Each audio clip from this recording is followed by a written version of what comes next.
E aí, pessoal, tudo bem com vocês? Rapaziada, vamos iniciar os nossos trabalhos nessa quinta-feira maravilhosa falando sobre a rodada de ontem da NBA. Ontem tivemos uma senhora rodada, né, uma rodada muito boa, cheia de jogos bons, tivemos jogos sendo resolvidos na prorrogação, tivemos atuações históricas ontem. Tivemos também, obviamente, né? Mais um vexame aí do Golden State. Foi uma rodada muito boa, né? Tivemos muitas coisas interessantes acontecendo. Duelo entre os líderes, né? Celtics e Minnesota se enfrentaram ontem. Não vou me aprofundar muito nesse jogo, porque eu já publiquei a análise completa do confronto durante a madrugada, mas obviamente que eu vou passar por cima do duelo entre os líderes, não dá pra não falar, né? Show de Jason Tatum.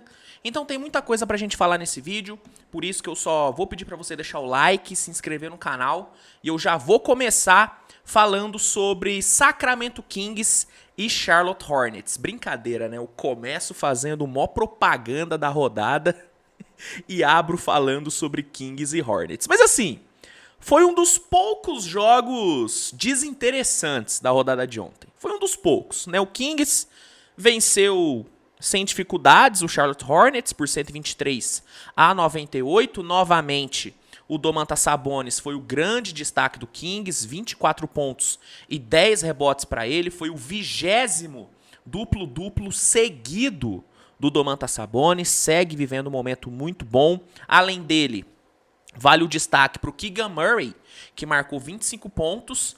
E grande vitória do Kings, vitória tranquila, 23ª vitória do time na temporada e 27ª derrota do Charlotte Hornets. Agora, vamos falar sobre o duelo dos desesperados. Se ontem tivemos o duelo dos líderes, também tivemos o duelo dos lanterninhas. Spurs e Detroit Pistons se enfrentaram.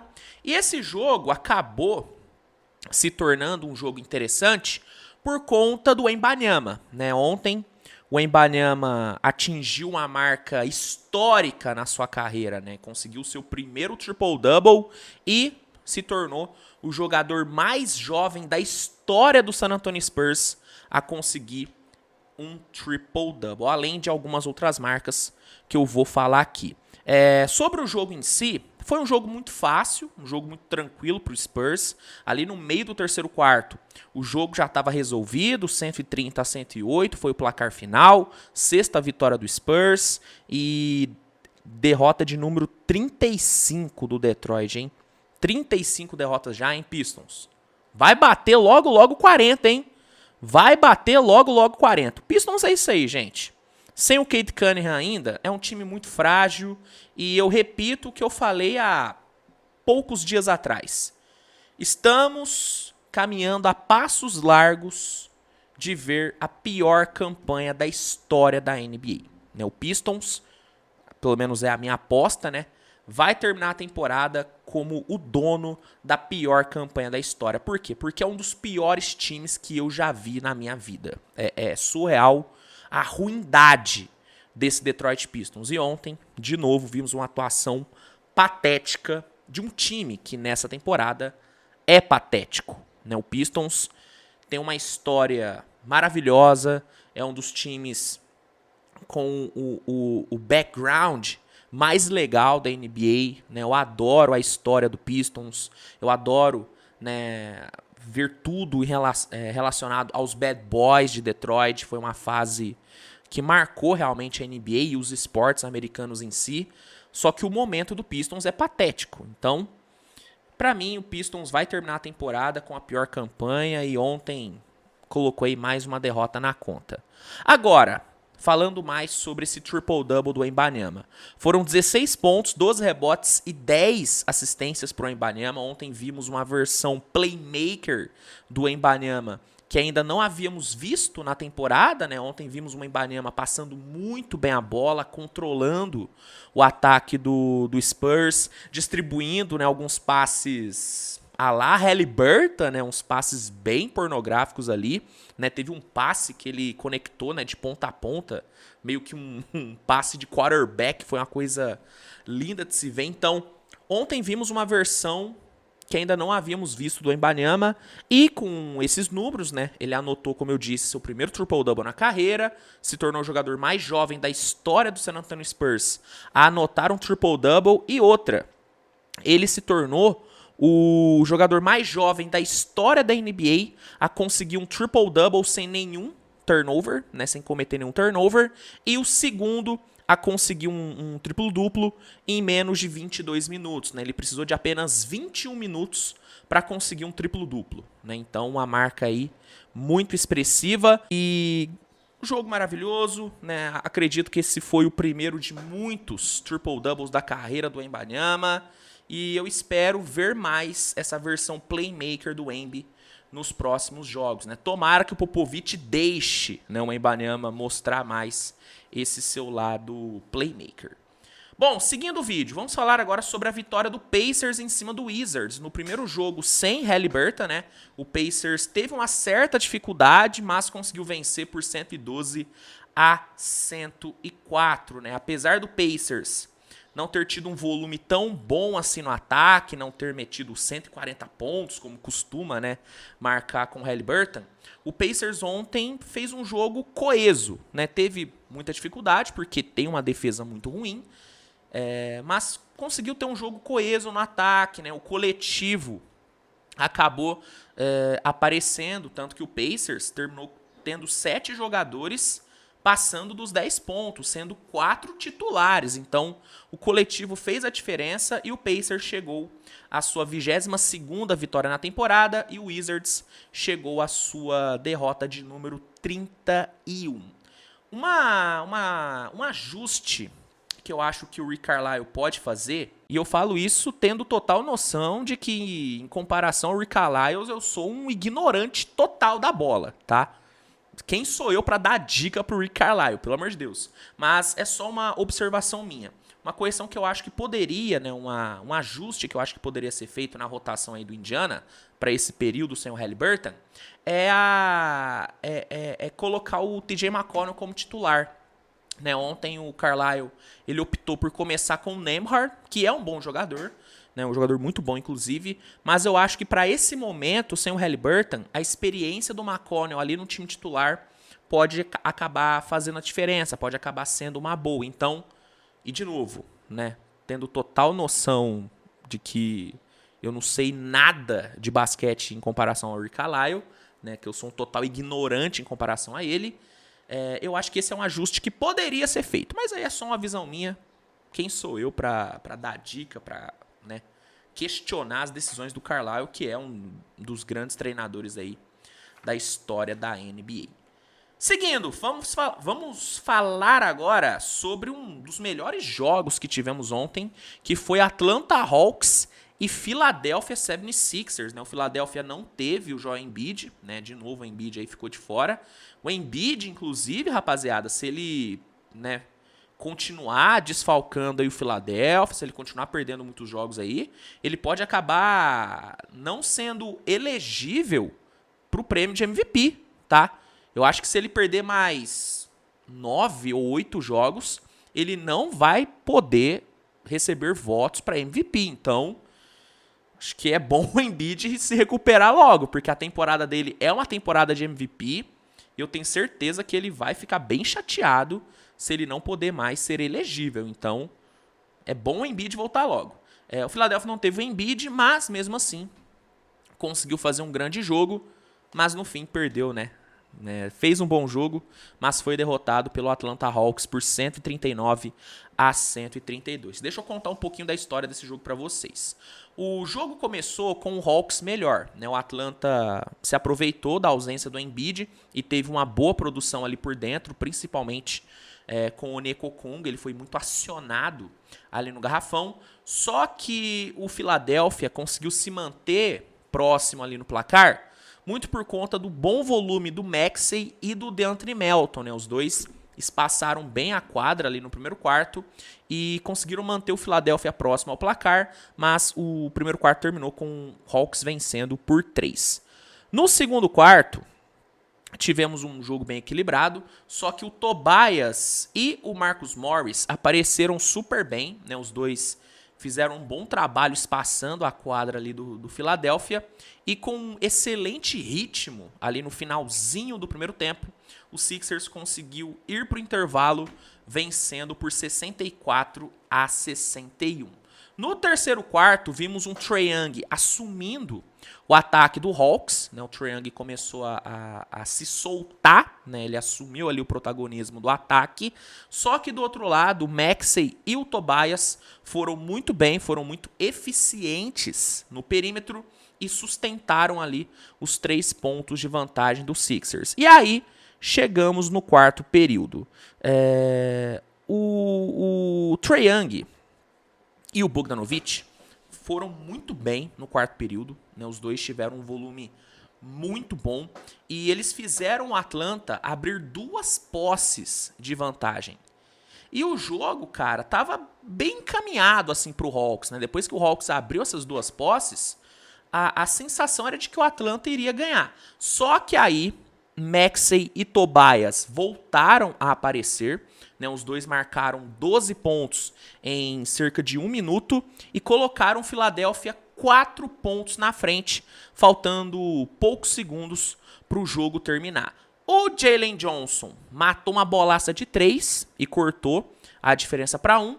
E o Trae Young conseguiu ali ir para a linha do lance livre e teve a oportunidade de virar o jogo. Só que ele acabou errando um dos lances livres, errou o primeiro lance livre, e aí acabou perdendo a chance de virar, e o jogo foi para a prorrogação. Só que na prorrogação, o Atlanta Hawks conseguiu ganhar o jogo, não graças ao Trae Young, mas graças ao Jalen Johnson, né? O moleque brilhou na prorrogação, conseguiu várias big plays na defesa, e com 7 pontos seguidos, ele resolveu o jogo e deu a 15ª vitória para Atlanta e fez Philadelphia sofrer a sua 13ª derrota na temporada e a sua 3ª derrota seguida, meus amigos, né? O Jalen Johnson foi o grande nome da vitória do Hawks, 25 pontos, 16 rebotes e 7 assistências. Esse é um moleque que eu já vinha falando há um tempo, né?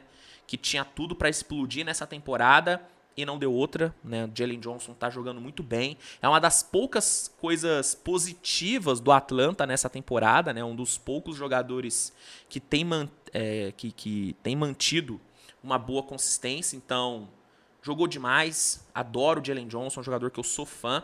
O Trae Young, apesar de não ter sido o grande nome da vitória do Hawks, fez um jogo muito bom, né? 28 pontos, 11 assistências, bom jogo do Trae Young. E o Onyeka Okongwu fez um jogo muito sólido, 19 pontos e 11 rebotes para ele.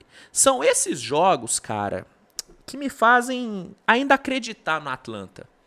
Sabe, é um time sem muita identidade, né? É um time muito inconsistente, só que é um time que tem muito talento bom e muito talento jovem, sabe? É um time talentoso. É um time talentoso. E são jogos assim, enfrentando um Philadelphia e vencendo do jeito que venceu, são jogos assim que me fazem ainda ter uma certa esperança com o Atlanta. Mas talvez eu esteja me enganando, né? Talvez eu esteja me enganando. Mas é isso, né? Basta um jogo desse do Hawks para eu voltar a acreditar. É impressionante como o Atlanta consegue mexer com os meus sentimentos. Já a Philadelphia, apesar de ter feito um bom jogo, né, perdeu de novo. Tyrese Maxey jogou bem, né, 35 pontos, 8 rebotes e 9 assistências. Jogou bem, é sacanagem, né? Jogou bem pra caralho.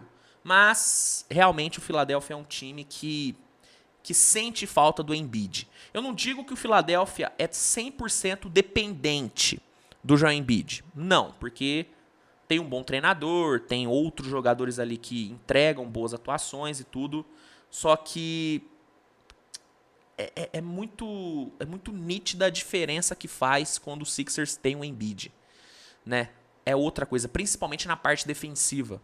Eu tenho quase certeza que se o Embiid tivesse jogado, o Hawks não teria marcado 139 pontos.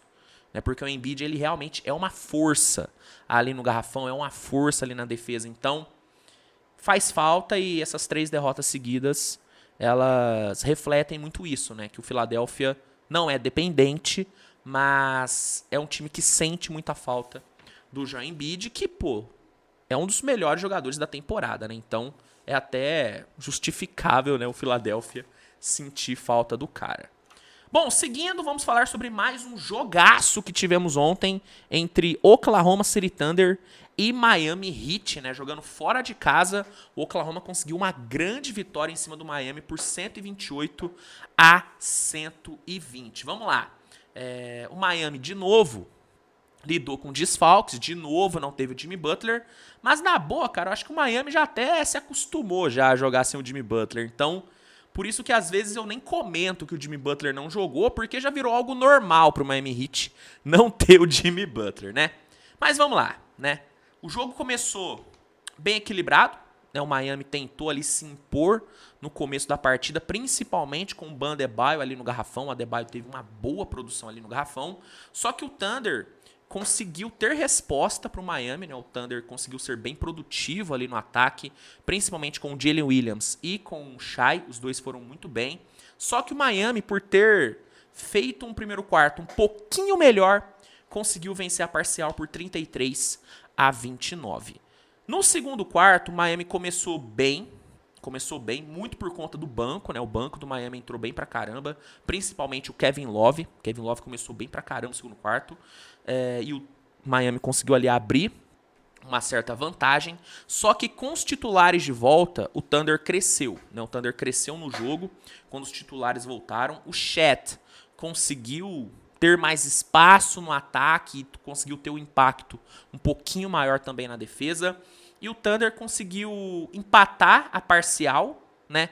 E foi pro intervalo perdendo por apenas 4 pontinhos. Na volta do intervalo, o trio Shai, Chet e Jalen Williams brilhou, né? Esses 3 que, né, vem fazendo uma temporada espetacular, deixaram o Heat sem resposta no terceiro quarto. O Heat não conseguiu limitar esse trio do Thunder, e com a parcial de 34-27, o Oklahoma foi para o quarto período na vantagem. E aí, no quarto período, o Thunder foi bem superior ao Miami, né? O Thunder conseguiu, aos poucos, ir abrindo vantagem no quarto período, foi abrindo, e faltando ali uns 3 minutos para acabar, 3, 4 minutos para acabar, o Shai matou um lindo step back para 3, colocou 16 pontos de vantagem para o Thunder e meio que acabou com o jogo. Ali no finalzinho, o Miami até esboçou uma reação, só que o Thunder fechou muito bem o jogo e garantiu a sua 25ª vitória na temporada. Já Miami sofreu sua 16ª derrota. Destaques do Thunder, o trio Shai, Chet e Jalen Williams, né? Não tem como fugir dos 3. O Shai, 28 pontos e 8 assistências, mais um grande jogo do Shai. O Chet, 23 pontos, 9 rebotes e 3 bloqueios, marcando e sendo marcado pelo Bam Adebayo. Isso tem que ser exaltado. E o Jalen Williams flertou com o triple-double, 19 pontos, 9 rebotes e 12 assistências para ele, que, já falei uma vez e repito, é um dos jogadores mais subestimados da NBA. É impressionante como não falamos sobre o Jalen Williams. O segundo ano dele na NBA é uma coisa de louco. Cara. O moleque tá jogando muito. Pelo lado do Miami, vale o destaque pro Bam Adebayo, né? Apesar de não ter conseguido limitar tanto assim o Chet, ele fez um bom jogo, 25 pontos, 11 rebotes e 6 assistências. Outro jogaço que tivemos ontem. Ontem só tivemos jogaço, cara. Tirando ali, né, esse Kings e Hornets e esse Spurs e Pistons, né? E talvez Warriors e Pelicans também. Não foi um jogaço, mas eu acho que pelo peso ali do resultado, eu acho que se tornou um jogo relevante. Acho que tirando esses aí, o resto foi tudo jogo bom, né? Bulls e Houston protagonizaram um jogaço, né, cara? O Bulls venceu por 124-119, mas foi um jogo onde o Houston deu indícios de que poderia ganhar. Né? Durante os 3 primeiros quartos, o Chicago Bulls foi melhor. Né? O Bulls conseguiu levar o jogo muito bem durante os 3 primeiros quartos. Né? Conseguiu chegar com uma vantagem até boa ali no quarto período. Só que no quarto período, principalmente ali no clutch time, o Alperen Sengun cresceu demais, cara. O Alperen Sengun botou a bola debaixo do braço, fez um clutch maravilhoso e levou o jogo levou o jogo para prorrogação. Só que na prorrogação, a estrela de Zach LaVine e de Coby White brilhou. Né? Os dois mataram bolas de 3 importantíssimas ali no final e garantiram a 18ª vitória do Bulls na temporada. Bulls, que ressurgiu das cinzas, tem agora a campanha de 18-21. Já o Houston Rockets perdeu a sua campanha positiva e voltou a ter campanha neutra. Agora são 18 vitórias e 18 derrotas. Destaques do Bulls: White e LaVine, né? Não tem como fugir desses dois. Coby White, 30 pontos, né? E ainda terminou com 8 assistências. E o Zach LaVine terminou com 25 pontos, 13 rebotes. E jogando sem restrição de minutos, ele mostrou o porquê, né? Que ele tem sido tão cobiçado no mercado, né? O Zach LaVine, apesar de ser uma negação na defesa e de ser um cara que às vezes peca muito pela inconsistência, ele é um jogador que quando explode no jogo, ele muda o placar, né? Impressionante o que o Zach LaVine jogou ontem. E eu tô muito curioso para saber o que o Bulls vai fazer com ele. Né? Se o Bulls vai trocar, se o Bulls vai querer manter o cara, porque, ontem ele jogou pra cacete. Então, eu tô bem curioso, cara. Tô bem curioso para saber o que o Bulls vai fazer com ele. Pelo lado do Houston, o destaque vai pro Alperen Sengun, né? O turco teve mais um jogo excelente, 25 pontos e 9 rebotes para ele. O clutch time do Sengun foi uma coisa linda, né? Impressionante como esse cara tá jogando, como esse moleque cresceu, né, de um ano pro outro. E a grande verdade é que alguém vai ter que dar espaço pro Sengun no All-Star. A grande verdade é que o Alperen Sengun hoje ele tem que ser All-Star. Ele é um dos melhores pivôs da temporada. É que o Jokic e o Embiid são tão absurdos que às vezes a gente esquece dos outros pivôs. Só que o Sengun, meu amigo, tá comendo a bola. E de forma sorrateira, sem ninguém perceber, ele assumiu o posto de franchise player do time. Muita gente acreditou, né, que o franchise player seria o Jalen Green nessa temporada, só que, meu amigo, o Alperen Sengun roubou de assalto aí o posto de franchise player, e eu acho muito difícil alguém tomar de volta. Eu acho muito difícil, cara. O Sengun, pra mim, hoje é a cara desse Houston Rockets e ontem jogou demais. Vamos lá, seguindo aqui, vamos falar agora sobre Pelicans e Warriors, né? Que foi um jogo que não foi equilibrado, não foi um jogo divertido de se assistir, não foi um jogo competitivo, mas pelo impacto do resultado, acabou sendo um jogo importante na rodada. O Pelicans venceu o Golden State Warriors por 141-105 e essa derrota por 36 pontos marcou a pior derrota do Warriors em casa na era Steve Kerr. Na era dinastia, o Warriors nunca teve uma derrota pior em casa do que essa. Né? Então, assim, placar histórico, mas não do lado positivo para o Golden State. E o jogo em si, cara, foi mais um jogo vergonhoso do Warriors em casa. Depois de ter sido atropelado pelo Toronto, foi atropelado pelo Pelicans logo nos primeiros minutos da partida, né, cara? Em 6 minutos ali de jogo, o Pelicans já tinha metido 10 pontos de vantagem e o Pelicans fechou o primeiro quarto vencendo por 46-27, cara. O Warriors tomou 46 pontos do Pelicans no primeiro quarto. E o que mais chamou a atenção ontem, e vem chamando a atenção nesse Golden State, não é o número de pontos que leva, não é o número de bolas de 3 que toma, é como tem sido fácil pontuar em cima do Warriors. O Warriors tem sido um time que não esboça reação, que não dificulta a vida do adversário. Ontem, em 6 minutos, o Pelicans teve, sei lá, cara, umas 7 oportunidades de arremessos totalmente livres ali no perímetro. Sem nenhuma contestação. Velho, assim, inacreditável. A postura dos jogadores do Warriors é uma postura de um time derrotado, de um time que já desistiu. E é isso que tem deixado a torcida tão revoltada.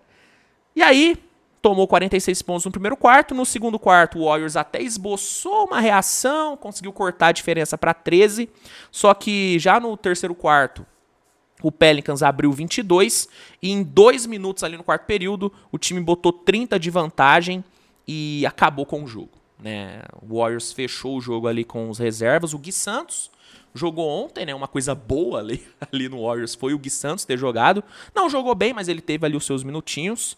Mas, cara, atuação vergonhosa do Warriors, né? 20ª derrota do Warriors na temporada. O Warriors tem apenas 17 vitórias na temporada, recorde de 17-20.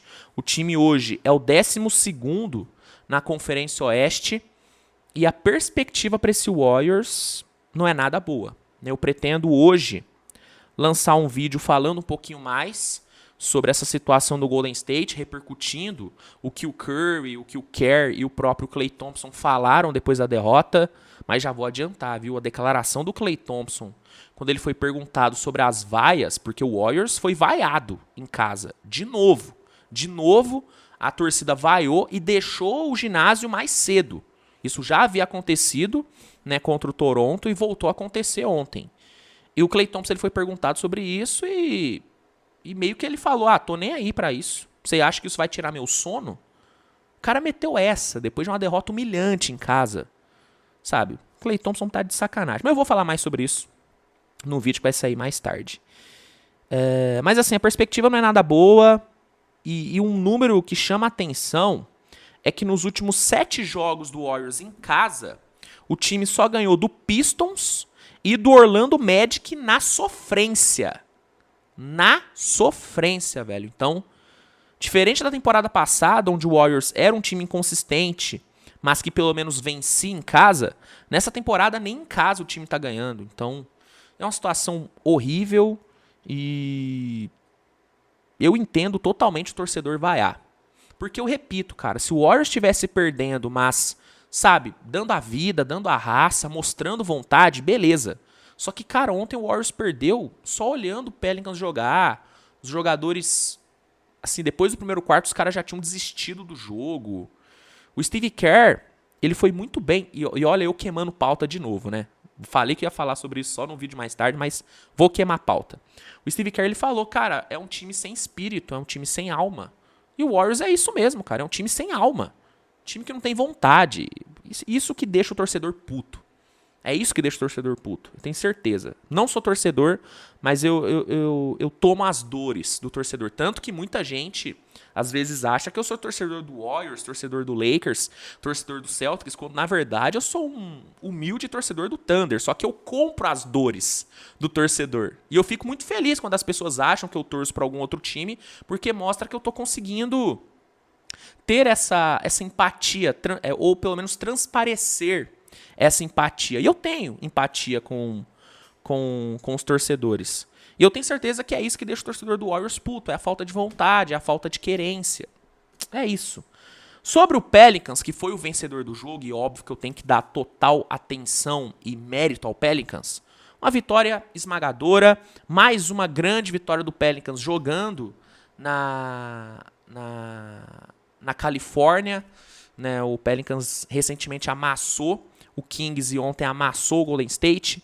23ª vitória do Pelicans na temporada, campanha 23-15. Foi a 11ª vitória do Pelicans nos últimos 15 jogos. E foi um jogo onde o coletivo do Pelicans falou mais alto. 8 jogadores passando dos 10 pontos, uma performance muito boa no perímetro, né? 19 bolas de 3 para o Pelicans. Jogo espetacular do Pelicans, grande vitória. E o Pelicans segue subindo na Conferência Oeste, assim como o Utah Jazz, né? O Utah Jazz tá embalado, hein? Olha o Utah Jazz embalado, cara. Depois de vencer Filadélfia e Milwaukee, o Utah Jazz bateu ontem o Denver Nuggets por 124-111 em mais um ótimo jogo do time.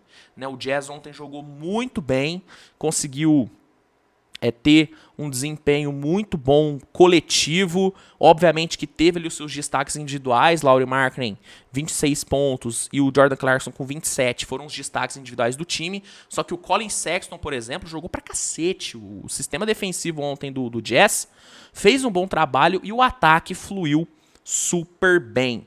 Essa foi a 9ª vitória do Jazz nos últimos 11 jogos, tá? O time tá com uma campanha 19-20 e, velho, não tem pra onde correr. Utah veio pra temporada.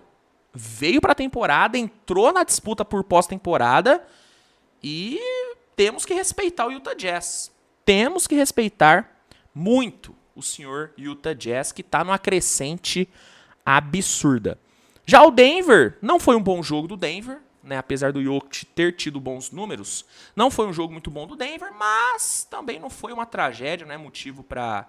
Meu Deus, perdemos pro Jazz. Não jogou bem, mas também não foi uma catástrofe. O Denver ainda tem uma campanha muito boa, 26 vitórias e 13 derrotas, e a gente sabe que o Denver meio que tá cagando e andando pra temporada regular, né? Vamos falar a verdade? O Denver tá nem aí pra temporada regular, o Denver tá com a cabeça no playoff e tá mais do que certo em pensar no playoff, porque o Denver tá numa fase onde não interessa a campanha na temporada regular. O importante pro Denver é chegar no playoff. E no playoff, a gente sabe o que o Denver é. O Denver é um dos melhores times da NBA, tem um dos melhores treinadores da liga, tem o melhor jogador de basquete do planeta e tem um sistema tático que é um dos mais sólidos de toda a liga. Então, não é também uma derrota para, ai meu Deus, ai tragédia. Não é tragédia. Longe disso. Penúltimo jogo que eu vou comentar aqui, cara, é Clippers e Toronto, né?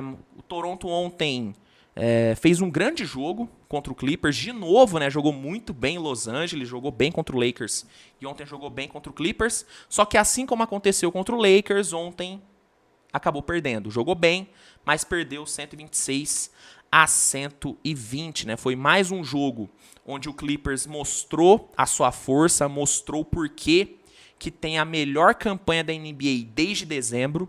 Desde dezembro o Clippers tem a melhor campanha da liga e mostrou de novo a força do seu Big Three. Né? Ontem Kawhi, Paul George e Harden jogaram muito bem, foram 29 pontos para o Kawhi, 29 para o Paul George e 14 pontos para o Harden com 11 assistências, mais um excelente jogo. E o que chamou muita atenção no Clippers ontem foi o repertório do time no clutch time. É impressionante o arsenal ofensivo que o Clippers tem para fechar jogo. Vimos tudo que o Clippers pode fazer. Pick and roll entre Harden e Zubac,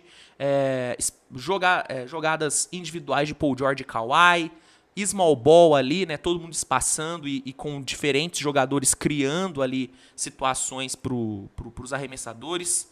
Cara, vimos um arsenal incrível, vimos um repertório maravilhoso e o Clippers segue voando, né? 24ª vitória do time na temporada, campanha 24-13 e já o Toronto, né, sofreu sua 23ª derrota, mas de novo jogou bem, né? O Quickley jogou bem pra caramba, 25 pontos. RJ Barrett meteu 24. Então, dá pro Toronto voltar pro Canadá depois dessa viagem em Los Angeles com o sentimento de que, velho, mostramos coisas boas.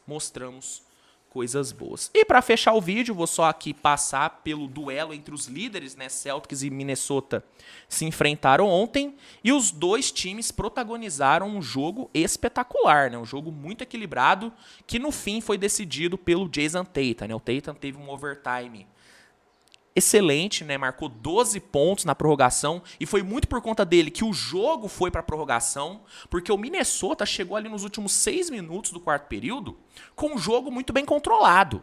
Uma defesa muito bem, apesar da ausência do Gobert, um ataque muito produtivo com o Anthony Edwards, com o Karl Anthony Towns. Então o Minnesota chegou muito bem ali nos últimos 6 minutos. Só que aí o Jason Tatum colocou o time nas costas, o Derrick White conseguiu ali algumas big plays na defesa, uma falta ofensiva e um rebote ofensivo ali importantíssimos. E o jogo foi para a prorrogação, e na prorrogação o Jason Tatum foi espetacular, faltando 49 segundos. Ele matou uma bola de 3 que sacramentou a vitória do Celtics, e Boston conseguiu vencer um grande jogo em prime time. Né? O Celtics é um dos times que costuma derreter em jogos grandes, pelo menos, né, nesse passado recente, né, um time que costuma derreter, só que ontem não foi o que aconteceu. Né? O Celtics cresceu muito na reta final, garantiu uma grande vitória em casa, 18ª vitória seguida do Celtics no TD Garden, hein? Celtics não sabe o que é perder jogando em casa na temporada, é impressionante.